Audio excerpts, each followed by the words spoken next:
और नीतीश कुमार जी इतने सीट लाने के बावजूद भी पूरी तरीके से फेल हो चुके हैं, सुपर फ्लॉप जोड़े पीटे जा रहे थे जनता दल यूनाइटेड के द्वारा।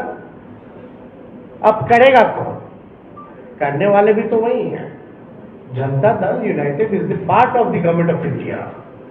तो ये खेल जो ये लोग खेलना चाह रहे हैं, ये साफ दिखाता है कि इनके नियत पे सवाल उठा। कहते थे कि भाजपा जातीय गणना के खिलाफ है,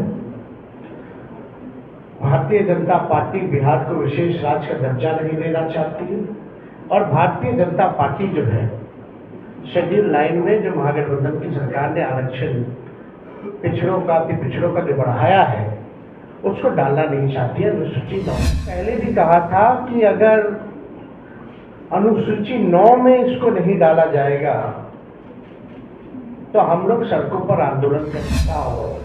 ये सरासर भारत सरकार झूठ बोल रही है। अनुसूची 9 में यानी शेड्यूल 9 में डालने का अधिकार केवल भारत सरकार को ही है, राज्य सरकार को नहीं है।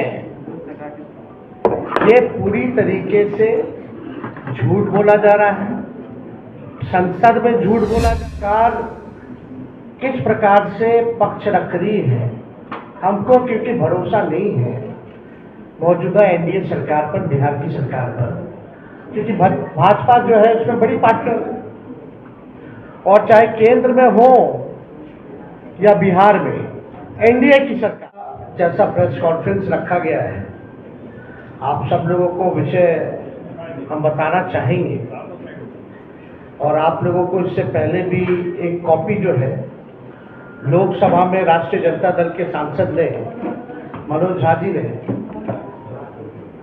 9वीं अनुसूची को लेकर के जो सवाल भारत सरकार से किया है और उसके अवज में जो जवाब भारत सरकार का आया है, उस क्वेश्चन और आंसर का आप सब लोगों को जो है डिस्ट्रीब्यूट किया गया है। और एक बहुत ही महत्वपूर्ण विषय था कि भाई जो महागठबंधन की सरकार ने, बिहार सरकार ने जाति आधारित गणना करा करके आरक्षण जो है पिछड़ों का, अति पिछड़ों का, दलितों का, आदिवासियों का 65% किया और 10% ईडब्ल्यूएस को एज इट इज रखा। यानी देश के इतिहास में पहली बार किसी राज्य ने जाति आधारित गणना कराई और आरक्षण की सीमा जो है 75% ले करके गई। एक ऐतिहासिक निर्णय था।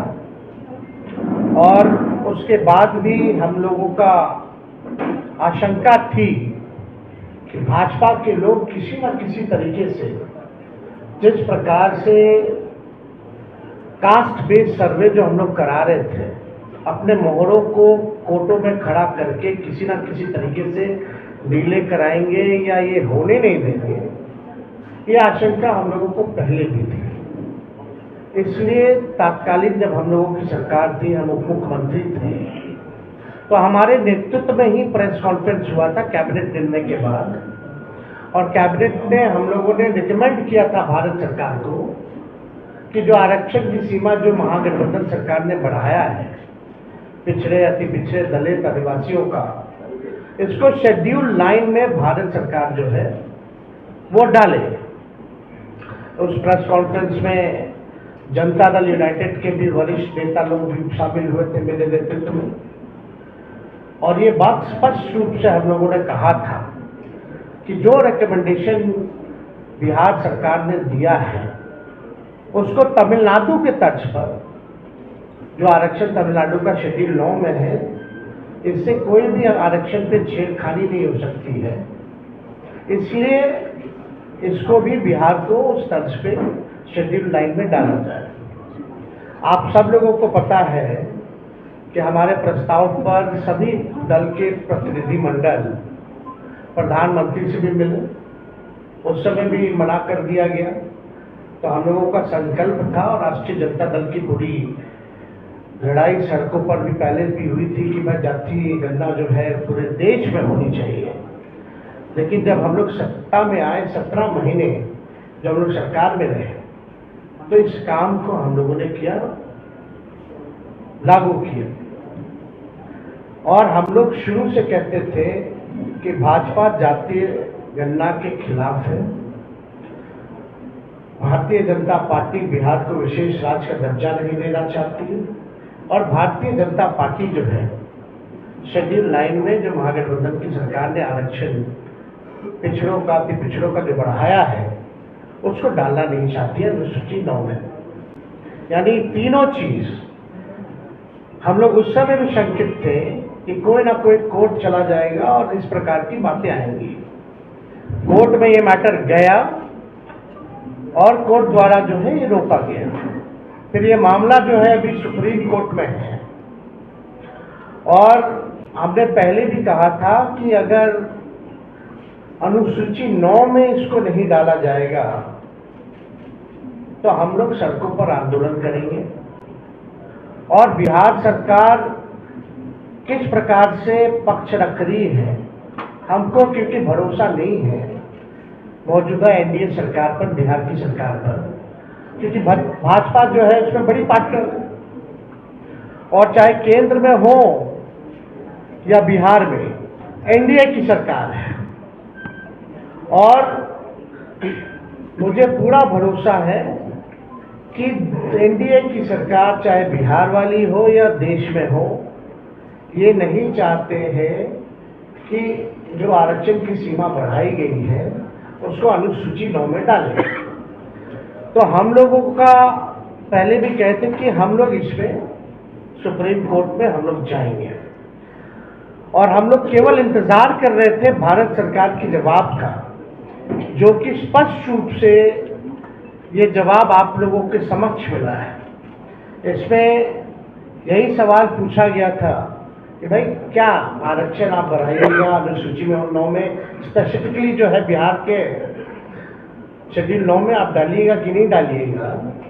तो भारत सरकार ने जवाब दिया है, no sir, the matter falls under the preview of the state government as per provision of the constitution.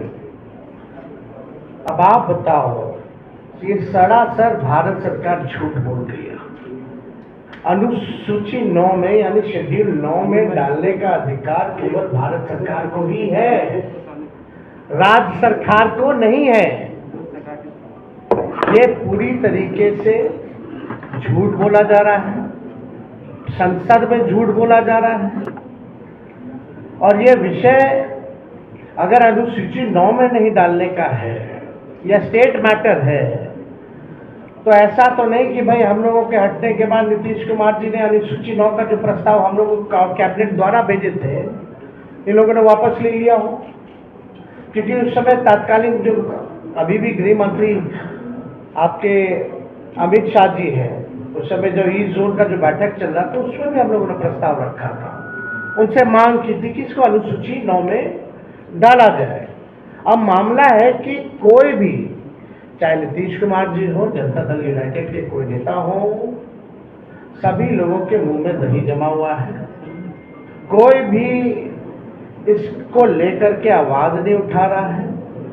जब हम लोगों ने किया था इस काम को तो बड़े ढिंढोरे पीटे जा रहे थे जनता दल यूनाइटेड के द्वारा।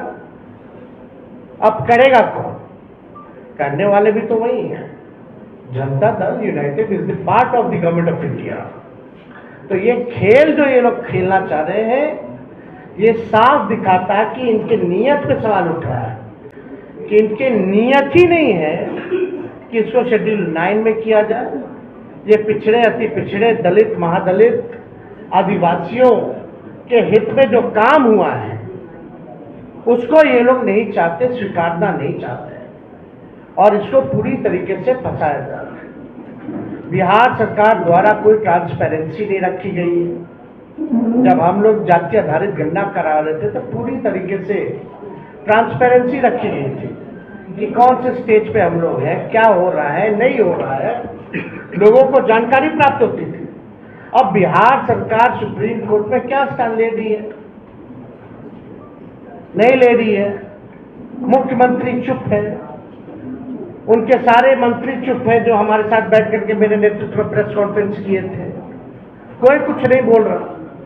यानी बिहार सरकार और नीतीश कुमार जी इतने सीट लाने के बावजूद भी पूरी तरीके से फेल हो चुके हैं, सुपर फ्लॉप हो चुके हैं।